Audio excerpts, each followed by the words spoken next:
All right, welcome back. Now we have our in progress state and we're transitioning into that state once the warm-up timer is finished. So the game is in progress at this point and we need to update the game countdown so we know how many seconds are left before we've run out of time. So this will involve updating the game timer. We're going to need a time remaining variable on the game mode and we're going to update this every frame. So we can create a function, we can call it update game timer, and use this to update the HUD so that the player knows how much time is left. So let's start creating this. So here we are in our game mode. I'm going to go back out to the event graph. And while we're in the in progress state, I'd like to update the game timer. So let's create a new function and call this update game timer.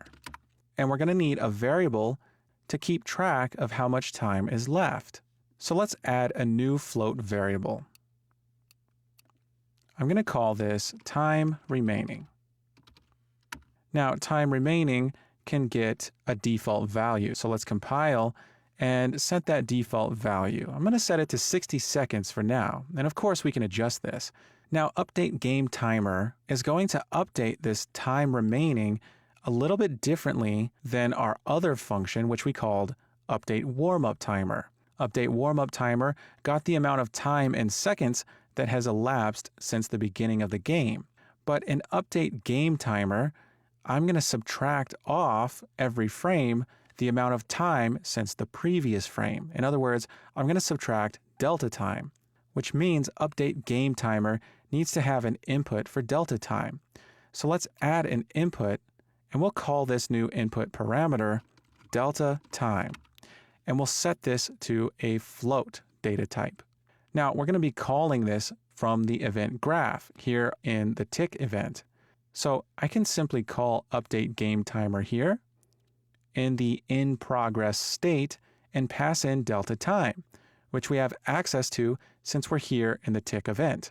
So let's hook up delta time and I'll add a reroute node just to make things a bit more orderly.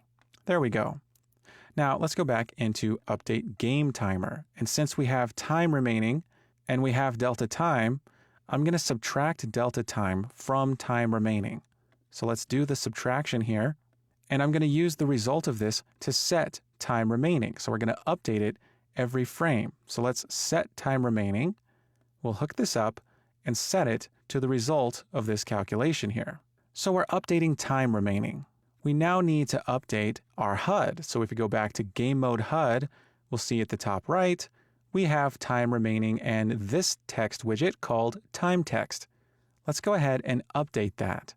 So back here in the game mode, in our update game timer function, we're going to get our game mode HUD and get our time text, which we can't see because it's not set to is variable. So let's set that and compile. And now we can get time text.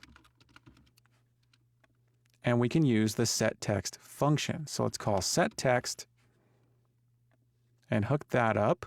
And we'll just drag in time remaining for now and see how this looks. So let's compile and hit play.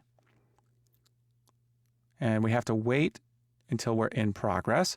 And there we see time remaining. So that's showing us a countdown. And that's okay. That's a good start, but it's not in time format. We want to see the number of minutes and the number of seconds. And I really don't care about these trailing digits to the right of the decimal point. So we'll take care of that all in time.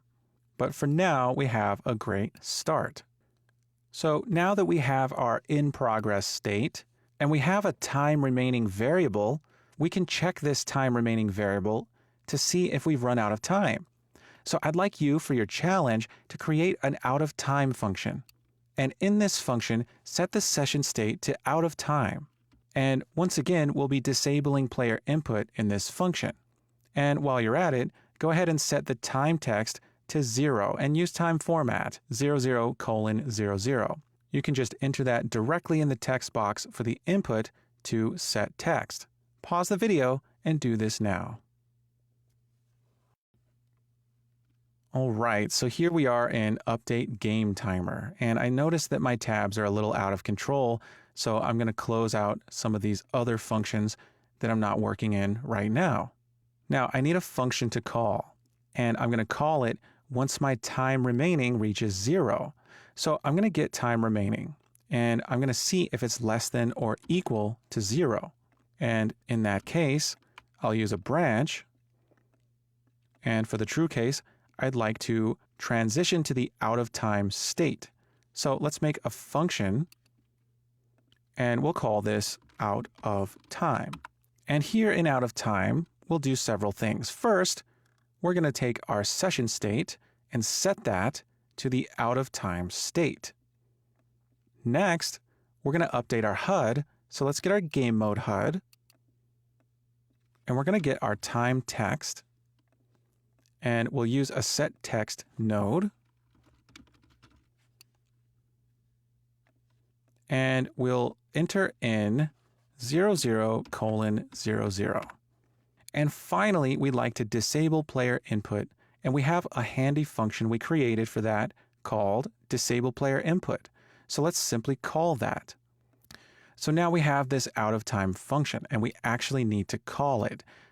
So we can go back to our update game timer, and as soon as time remaining is less than or equal to 0, let's call out of time.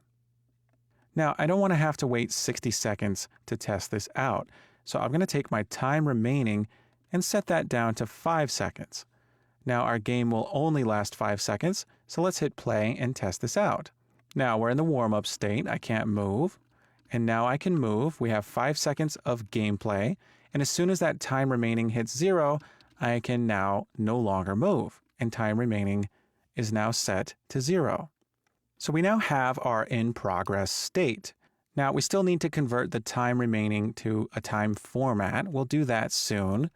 And we should probably show an announcement, some sort of text that tells us to get ready, say during the warm-up state, and informs us that we're out of time if we haven't cleared the zone in time.